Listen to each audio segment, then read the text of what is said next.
So let us continue with our discussion. We will start a new topic today, that is reverse charge mechanism, also called as RCM. I hope you remember our initial discussions. Yes, in our initial lectures we discussed something about section 9 subsection 3. So reverse charge mechanism is governed by section 9 subsection 3.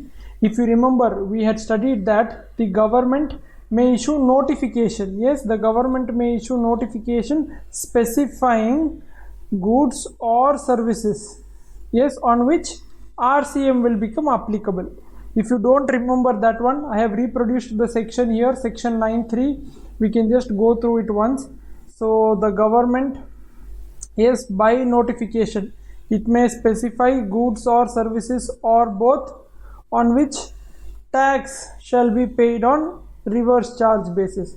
So section 9.3 is the governing section for reverse charge mechanism. We had studied a similar provision, section 5 subsection 3 in IGST Act. So which is the governing provision for RCM under IGST Act. So we had studied similar provisions in both acts. Now we will study the notification in detail. We will start analyzing each and every entry in the notification. There are various entries, yes, in the notification. So we will start analyzing each and every entry in the notification and we will go through all the entries in detail.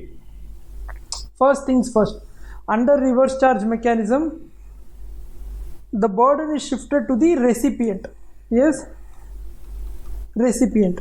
So the recipient will himself have to pay the tax, and he will also be responsible to take registration and comply with all other provisions of the law. Obtaining registration, depositing the tax with the government, filing the returns, etc. has been shifted from the supplier to the recipient.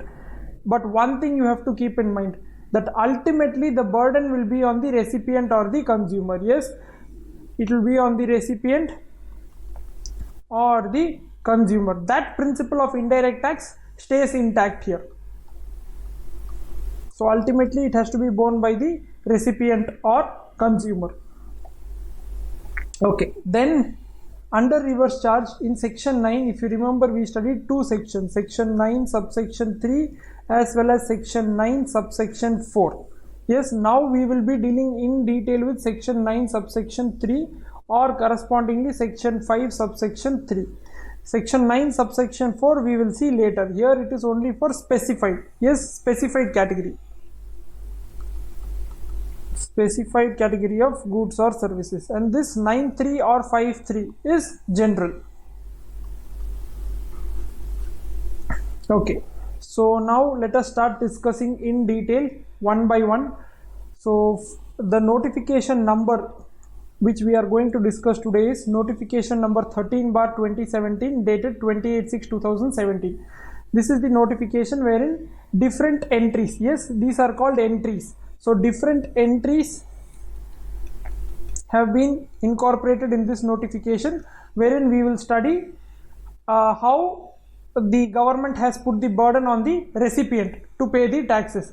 What are the specified services? So who will be the supplier, who will be the recipient, and who has to pay the taxes on these services. So we will study in detail. So now we will start with entry number 2 of this notification. We will do it through a chart first and then we will come back to the legal text.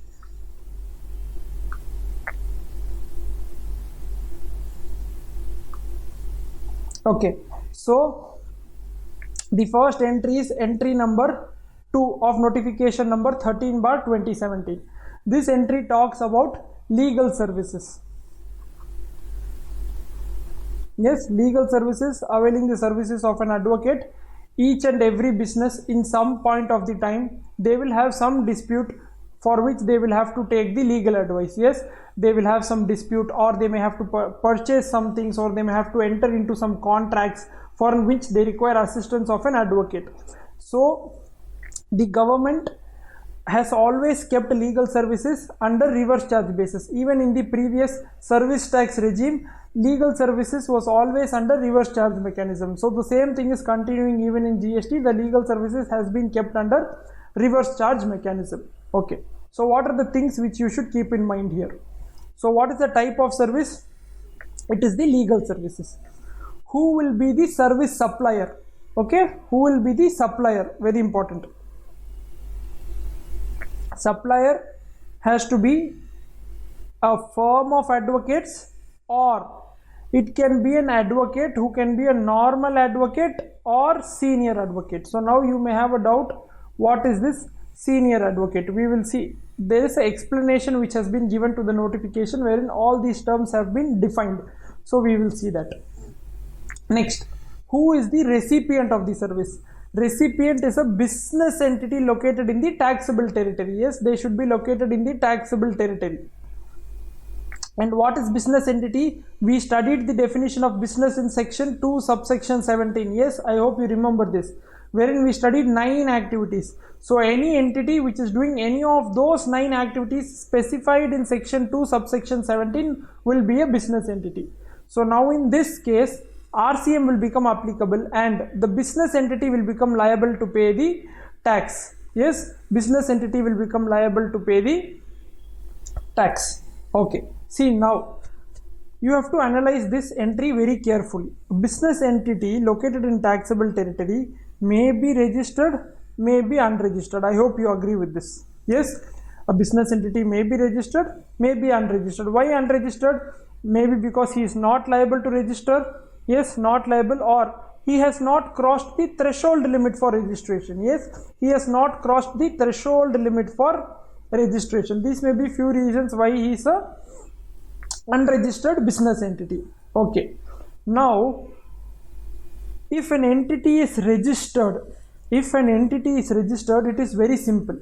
He is just required to discharge the RCM liability along with this forward charge mechanism liability. I hope you are able to understand. See, being a business entity, they may have some output. Yes, output, goods or services on which they have to pay tax. So along with this tax, they have to pay the tax on RCM basis. That is, this tax is a tax on their input. Yes, I hope you remember this. Okay, now what we will do is we will just see the definition of senior advocate once, and then we will come back. I have to discuss something important with you. So let us go to the explanation of this notification, wherein they have given meaning of few terms.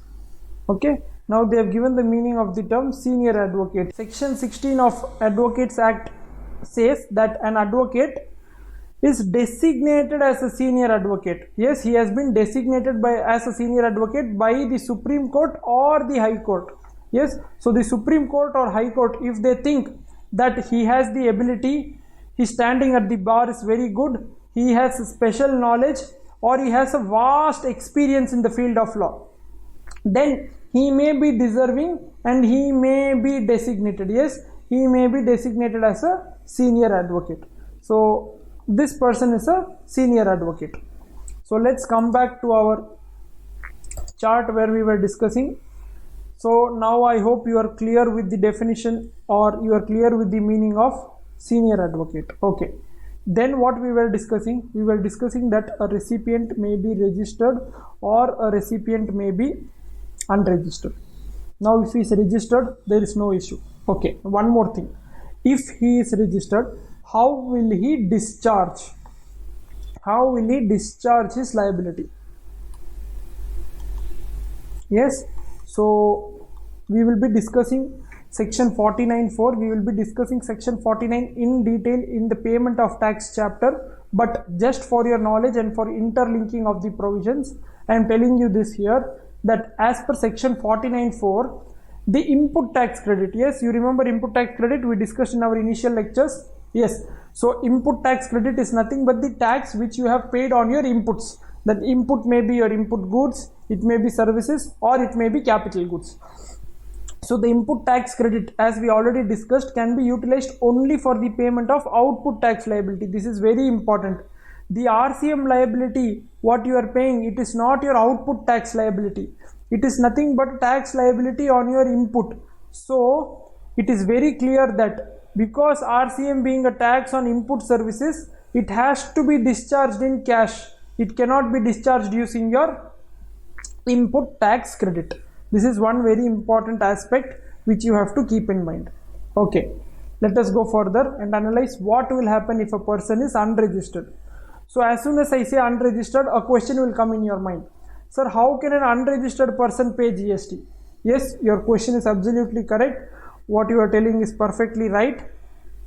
But I hope you can recollect that in our introduction lecture to GST, I told you that there is a concept of compulsory registration. Yes, if anyone has got this correct, very good.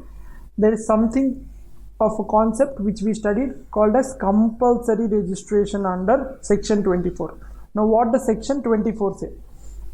Do you remember that in section 24 we studied one clause 3 wherein it said a person has to obtain compulsory registration to discharge his RCM liability. Yes. So now what will happen, if a person is unregistered, he has to compulsorily get registered only for the purpose of discharging his RCM liability. Okay, now one question may come to your mind. Sir, will this not cause undue hardship to the industry? Will this not create a problem among the small business people? If you are thinking this, you are absolutely thinking the right thing. As soon as this provision came into picture, people were very upset. They said, how can we take registration when we are not crossing the threshold limit? Only because of RCM you are telling us to take compulsory registration. Then government thought about this and simultaneously they issued exemption notification. Now what is the exemptions which have been issued? We will see one by one, we will see, but now for the interlinking purpose regarding this legal services, we will see the exemption here. So this caused hardship. Now the government understood the hardship and issued an exemption notification to address this issue. Okay, they issued an exemption notification. Now what did they tell in the exemption notification? First I will discuss with you and then we will read the legal text. Okay, in the exemption notification, the government said that if any person who is availing the services, okay, he is not a business entity. Not business entity. 2. See, one more thing what you should keep in mind is an advocate also can avail the services of another advocate. Yes, I hope you are able to understand. One advocate, say Mr. A, giving services to B. B is also an advocate. Now B is also a business entity because he is providing some business, he is doing some business as defined in section 2 subsection 17. Yes. So now Mr. B will be a business entity. So the second thing what they told in this entry notification, exemption entry is he may be an advocate or firm of advocates, then also exempt. 3, they said central government, state government, local authority, if they avail the services of a legal services, then also it will be exempt. 4th, this is the most important thing. They said if you are not liable to registration because you have not crossed the threshold, limit, then you are not required to pay RCM. Yes, then you are not required to pay any tax under RCM. Now let us read the legal wordings. Okay, so now see the legal wordings. This is the related exemption notification which I have covered simultaneously in the notes. For now, leave part A. Let us go to part B. In this, I will explain you one more important concept. Okay, so stay attentive. What is happening here? Services are provided by a partnership firm of advocates or individual as an advocate other than senior advocate. Very important, they have excluded senior advocate here. It says other than senior advocate. Why? We will see. Because for senior advocate they have given this entry. We will see why they have excluded. A very important concept. I am going to explain it to you there. Legal services. Advocate or partnership firm of advocates. See, they are providing legal services to who? Advocate or partnership firm. I already discussed with you. Person other than business entity, that is not a business entity. Yes.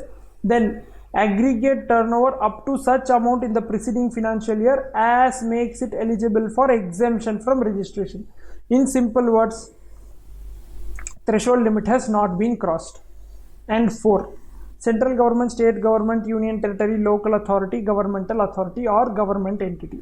So all these entities, if they avail legal services from these people availing services from these people, then no need to pay GST under RCM.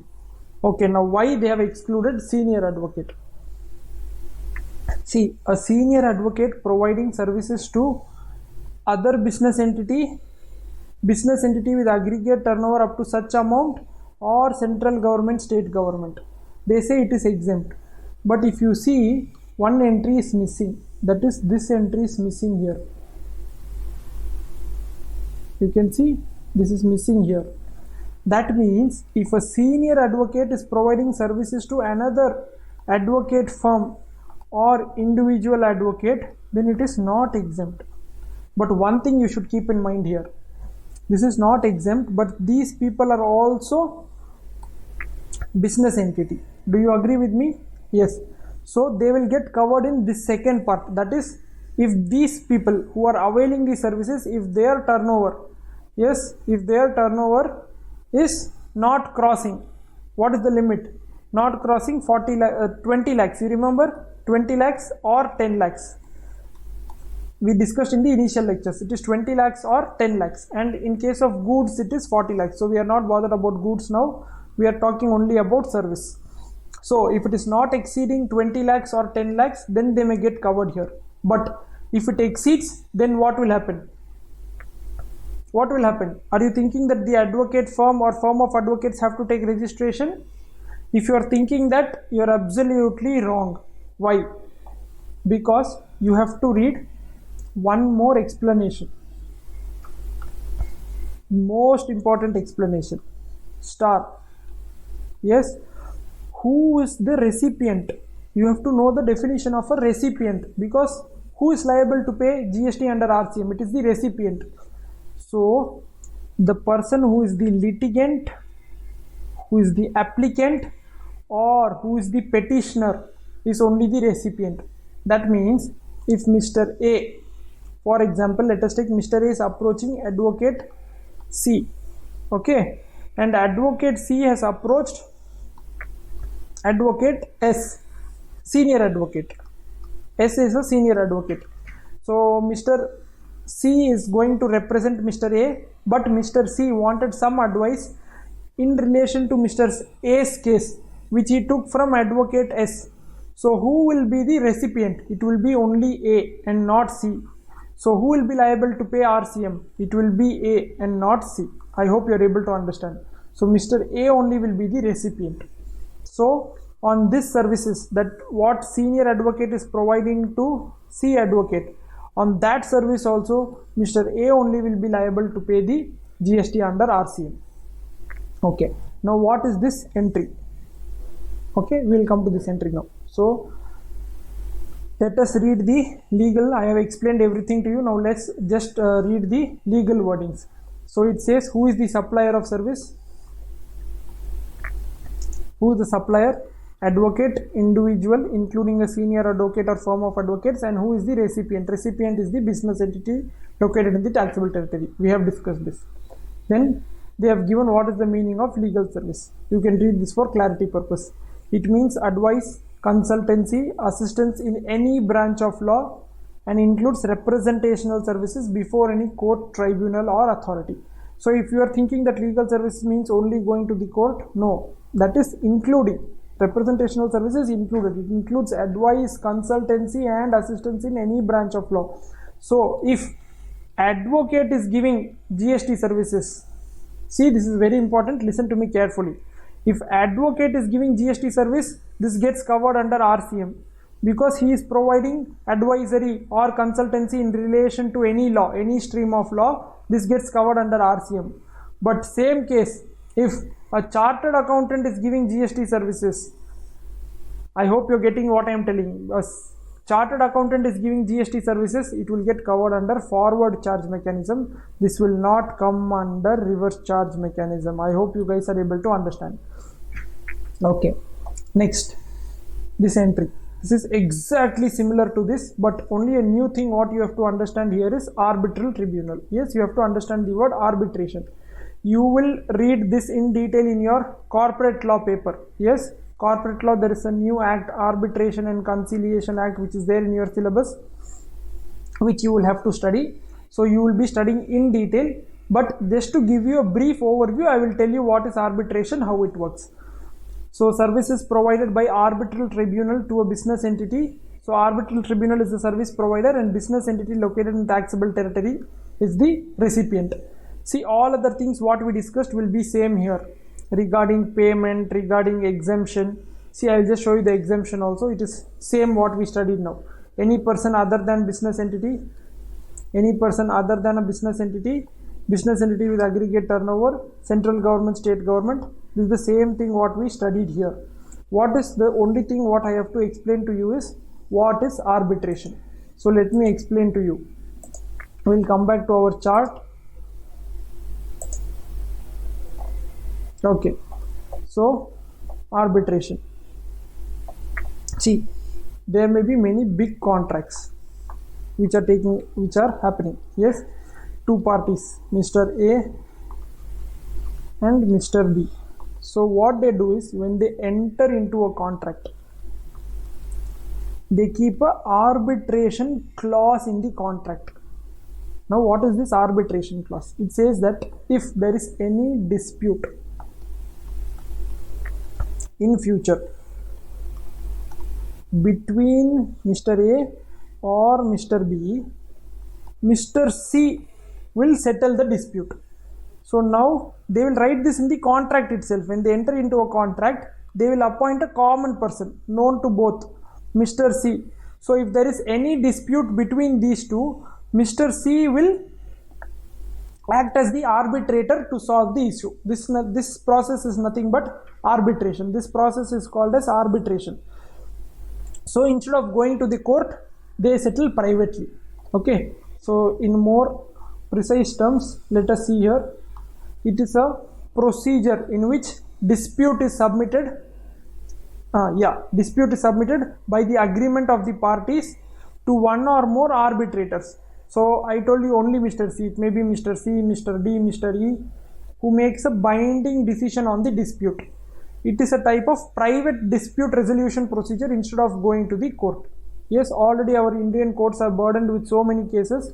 So this is a very good concept. Okay, very good concept. So privately they settle the dispute. This is arbitration. So to sum up, arbitral tribunal providing services to business entity will be liable to pay tax, and all other concepts what we studied are similar. Yes, other concepts are similar to what we have done in legal services entry.